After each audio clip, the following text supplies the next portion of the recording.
Rocket Pat here. Alright guys, it's another hot rocket day in the jungle, and man, look at that big beautiful Texas sky. Alright guys, let's see what I got going on now, man. Let's see. The red Corvette, I did patch that hole in the that punched in that hood. Still got to do a little bit more body work on that, but it's not so that I can't sit outside and not have issues going on and everything.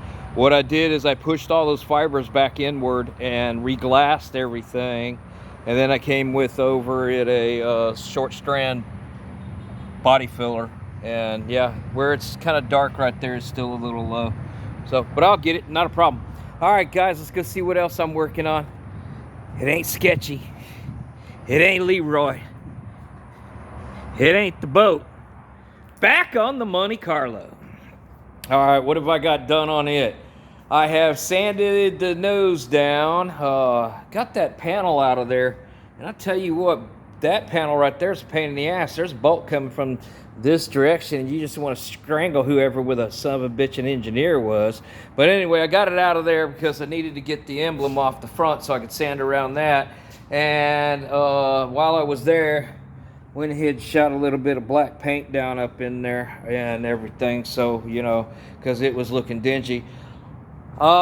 In here I used I'm going to show you a tool I used, and then I'm going to show you where what I'm going to use to go in those holes right there so I can get that done. But basically I do have all the body work done on the nose. It's going to be caved in right here. There's nothing I can do. I'm not putting that much filler on this. There's also going to be an Audi right here from literally a piece of that, it's like a wind blocker in there, and it's fiber, but it's hard as a rock, and over the years it has dropped this around here, and yeah, I'm not putting that much filler on it. It's just going to be the way it is and everything. Not on this side yet, but if you're still with me. Oh no, I dropped the door off the damn thing, man. Let's go see what I'm doing on the door, because if you remember right, there's rust along the bottom of the doors, and everybody's bitching about the rust on the bottom of the doors. That tool I used was I took one of these and I put a little bit of that on there and everything, and for inside that grill I got a skinnier one right here that I'm going to do the same thing with, and yeah, that's going to get inside of there.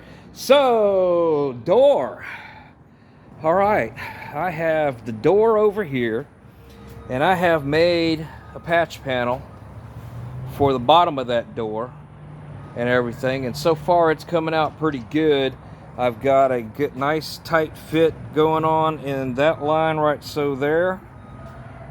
That one's looking good. This one back here, nice and tight up against it, and when you stand back and you look at the, yeah, that looks perfect. It still gets a rounded end over here, but that'll come, and it's also already pinched over the inner piece, and the inner piece of the inner door is already pulled out of it. So yeah, next step is start welding this thing back on. I'm probably going to do the cut and butt on this and get it that way. What I used to make this and everything was here. Let's show you what I got to deal with here. So there's the panel, and you can see where I've already got it folded over on the one end, and that was so that I could set this end in place.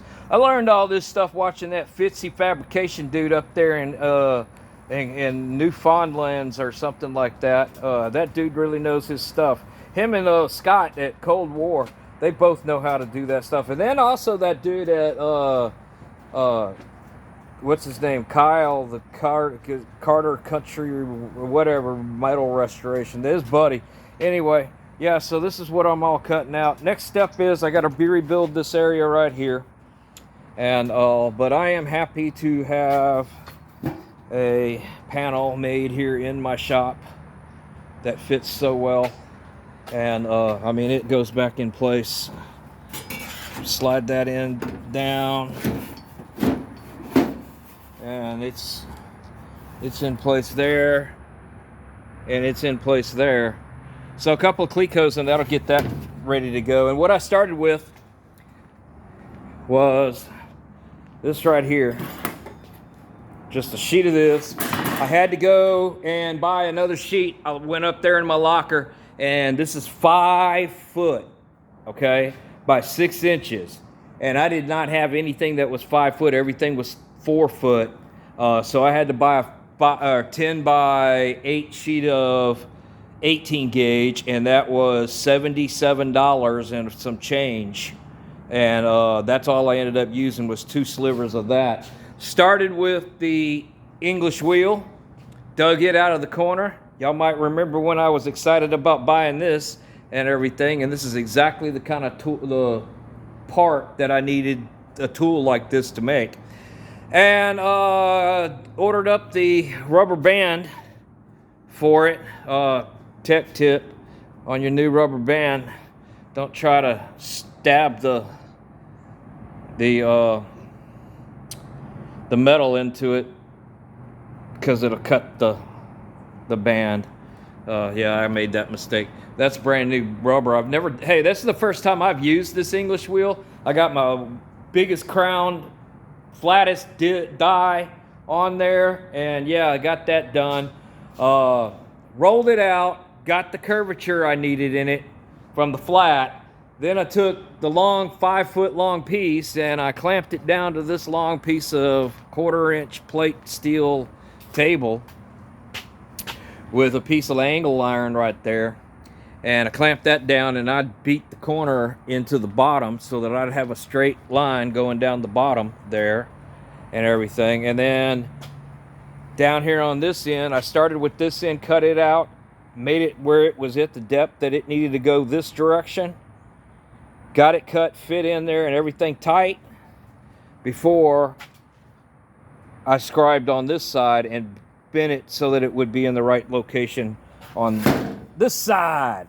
All of this courtesy of our friend Fitzy Fabrications up there in Newfoundland or somewhere. I don't know where he's at. He's up there in the Canadian zone somewhere. I'm going to put this clamp on here. There it is. Yeah, so yeah, it all fits pretty good. I'm real happy with that. So tomorrow, I'm going to cut that other piece out, probably do a little bit of the Fitzy Fabrication cut butt, and yeah, get this door back together so I can get it back on the car and we can get rocking and a rolling and a rolling and a rocking on the old Monte Carlo. All right, guys, y'all keep rocking it down, getting them down and making them sound. Damn, man, my doors fell off.